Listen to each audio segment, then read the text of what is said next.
E saiu o horário do jogo do João Fonseca, válido pela terceira rodada do ATP 1000 Masters de Cincinnati, após a dura vitória contra o espanhol número 18 do mundo, Davidovich Fokina.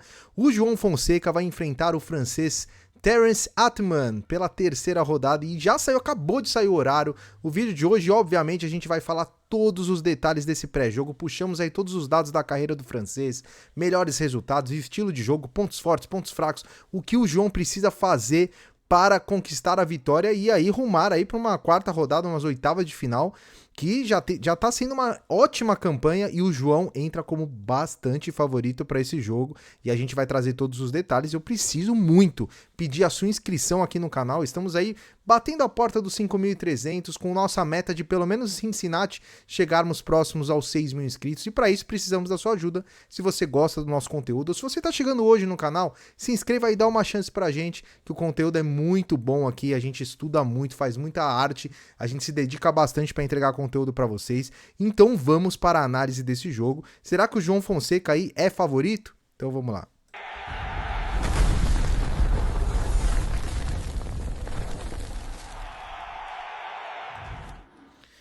João Fonseca e Terence Attmann, número 136 do mundo francês. O jogo será no dia 11 de agosto, então segunda-feira, 11 de agosto, por volta de 18 horas. Assim como foi no jogo contra o Fokina, o jogo do João Fonseca é o quarto jogo na sequência ali. Eu vou até pegar a quadra, que é o jogo do João. Eu até tinha olhado antes aqui a quadra, deixa eu ver qual que é a quadra. A mesma quadra 3, tá? O João vai jogar na mesma quadra.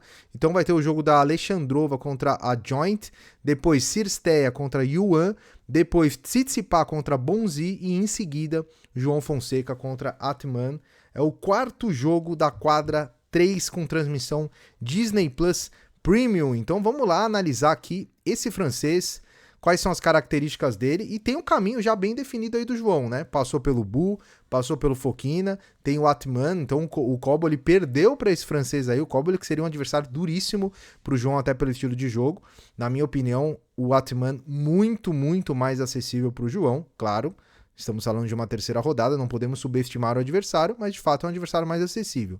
E aí depois tem do caminho Fritz, Sonego, Rune, Tiafoe, e aí assim por diante o caminho do João. E esse francês, ele tem 23 anos, ele é bem alto, 1,93 m, canhoto, com backhand de duas mãos, ainda não tem títulos ATP, a gente colocou como o seu ponto forte forehand. Eu tava vendo o jogo dele contra o Cobboli e ele é um tenista habilidoso, né? Ele tem uma bola muito bem angulada, a gente vai falar daqui a pouco das características dele, e o forehand dele é bem pesado, é bem profundo e a bola vai alta, então tem algumas nuances aí que a gente tem que analisar sobre o jogo, porque muito provavelmente ele vai explorar o backhand do João.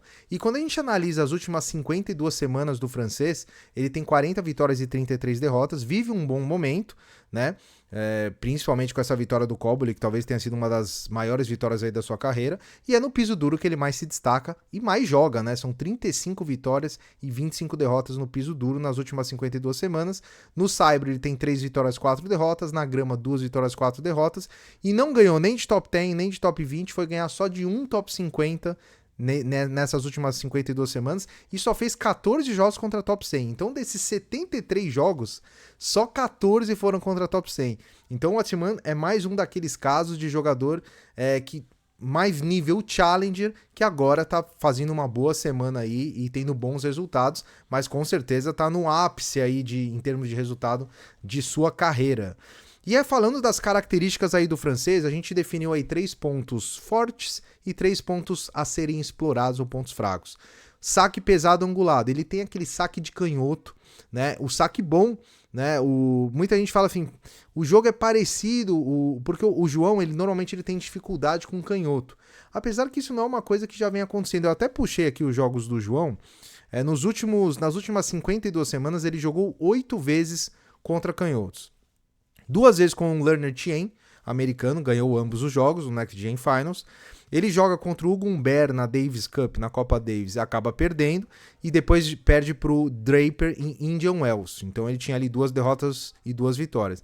Depois, em Phoenix, ele ganha do Gaston, que é um jogo que eu até digo que é um jogo parecido, o saque é muito diferente, mas o jogo do Atman, ele tem muitas características parecidas com o do Gaston, que é aquele tenista que varia muito o jogo, aquele tenista que costuma angular as bolas, né, joga bolas profundas, joga muito efeito, né, então é um jogo parecido e o João venceu o Hugo Gaston muito bem com um duplo 6-4, né, em Phoenix, então temos aí um bom alento.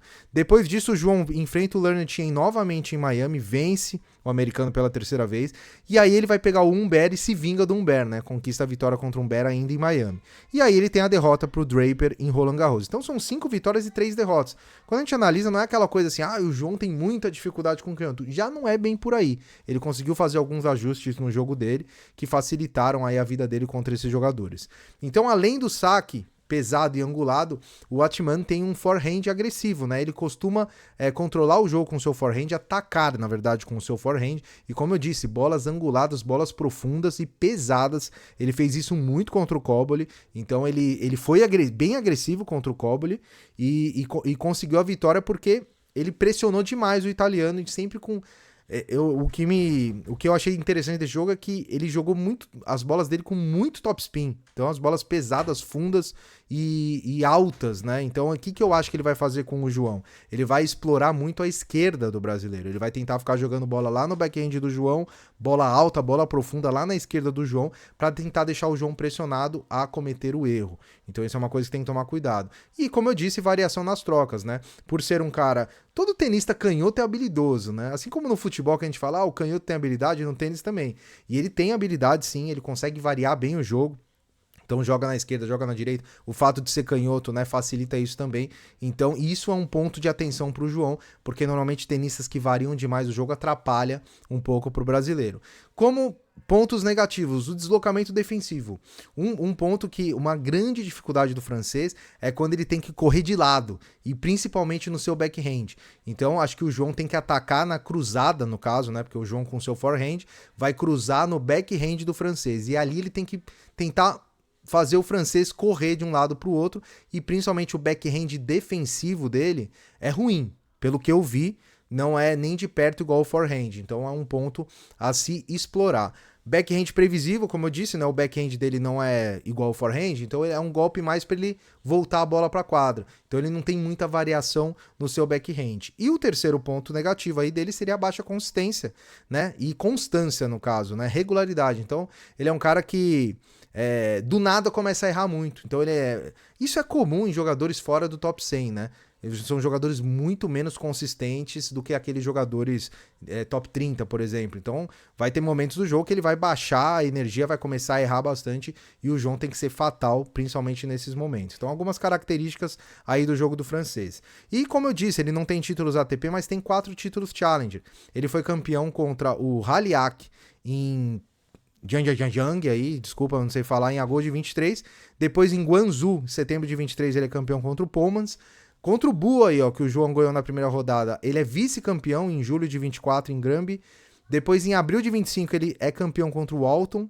Tudo quadradura, tá? E o último título dele também em abril desse ano contra o Schoolgate, que aí ganhou inclusive do João em Toronto. Então são 4 títulos Challenger e um vice-campeonato. E uma coisa que é importante dizer também o Atman, ele deu muita sorte em Toronto, que foi no torneio anterior, porque ele entrou no quali. Pra quem não se lembra, o quali era uma rodada só, né? Não tinham 2 rodadas. E ele entrou como um dos cabeças de chave do quali e perdeu. Ele perdeu, inclusive, pro Facundo Bagnis, que é o argentino já veteraníssimo, acho que tem 36, 37 anos. Perdeu de 2-0.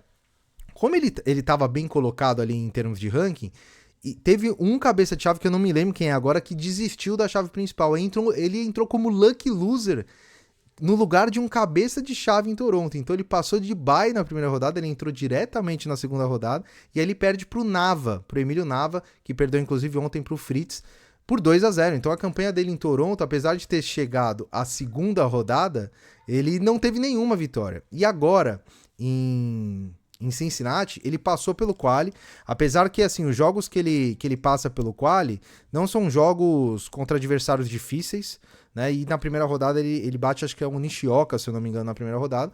Então assim, o grande teste dele mesmo foi o Coble, então ele não é aquele jogador que vem extremamente embalado, ganhando de todo mundo, não é o caso do Atman. E por isso que a nota dele deu uma nota abaixo de 7, né? 69, consideramos técnica 7, um matchup 7, porque é sempre complicado pegar um canhoto, né? Então matchup 7, momento 7, vive um bom momento, e experiência 6, apesar de ter aí 23 anos, ele não é nada experiente, né? O João, se bobear, é mais experiente que ele. Inclusive, eu puxei aqui alguns torneios dele, dos Grand Slam, né? Então, por exemplo, em Wimbledon, ele foi eliminado na primeira rodada do quali pelo Tarvé, esse ano. Roland Garros, esse ano também, foi eliminado na primeira rodada, não do quali, na primeira rodada, pelo Richard Gasquet, por 3-1, o veterano Richard Gasquet. No Australian Open, ele venceu 2 rodadas de quali, então ele bate o De La Vedova e o Mattia Bellucci e perde para o Lucas Klein na terceira rodada do quali, então não chega a entrar em chave principal. No US, isso só em 25, aí em 24 ele disputa o quali do US Open, perde na primeira rodada, disputa o quali de Wimbledon, perde na primeira rodada pro Bu, inclusive, disputa a primeira rodada de Roland Garros e perde para o Sebastian Hoffner. E no Australian Open, em 24, foi o único Grand Slam que ele conquistou vitória, inclusive entrando em chave principal. Então ele passa pelo quali, né, pelas 3 rodadas do quali, e perde para o Medvedev na estreia, inclusive se retirando da partida. E em 23, ele vai ter ali uma vitória na primeira rodada do quali do US Open, perde na segunda rodada do quali. Ou seja, o meu querido Terence Atman não tem vitórias em chave principal de Grand Slam até agora. Para vocês verem que é um tenista aí que tem baixíssima experiência e por isso, na minha humilde opinião, o João Fonseca é bem favorito. A gente colocou aqui 65%. Eu vou te confessar que eu não quis colocar esse número muito alto. Mas, por exemplo, as casas de apostas estão considerando 75% a 80% de favoritismo para o João. O João vem jogando bem? Não. O João não jogou bem as primeiras 2 rodadas, mas venceu. Né? Então, isso pode trazer confiança ao jogo dele. Eu tenho certeza que em ritmo de jogo ele está melhor. É um jogo perigoso contra um cara que está embalado e um cara que tem um estilo diferente aí do tradicional. Então, o João vai ter que ter a cabeça no lugar, vai ter que aproveitar os momentos, sacar bem, né? Aproveitar os breakpoints como foi contra o Fokina, que eu acredito que ele tem totais condições de vencer. Certo? Então vamos lá, 18 horas, todo mundo aí com um pensamento positivo para que a gente conquiste essa grande vitória e rume para as oitavas de final, que seria um feito extraordinário para o João Fonseca. Muitos comentários no último vídeo, queria agradecer todos os comentários, respondemos todos os comentários aqui no canal. Então, se você gosta do nosso trabalho, deixe o seu like, se inscreva no canal e vou te dizer, hein, o nosso grupo de membros está bombando, a gente já tem aí quase 10 membros e o grupo do WhatsApp está muito interessante, com debates interessantes, a gente vê o jogo junto praticamente ali. Se você quiser fazer parte de tudo isso, vire membro do canal, acesse o link ali no nosso WhatsApp, que vale a pena demais, um valor simbólico, é só pra gente trocar ideia e manter a comunidade ativa, certo? Um grande abraço a todos vocês, boa sorte por João Fonseca, nos vemos no próximo vídeo e até mais.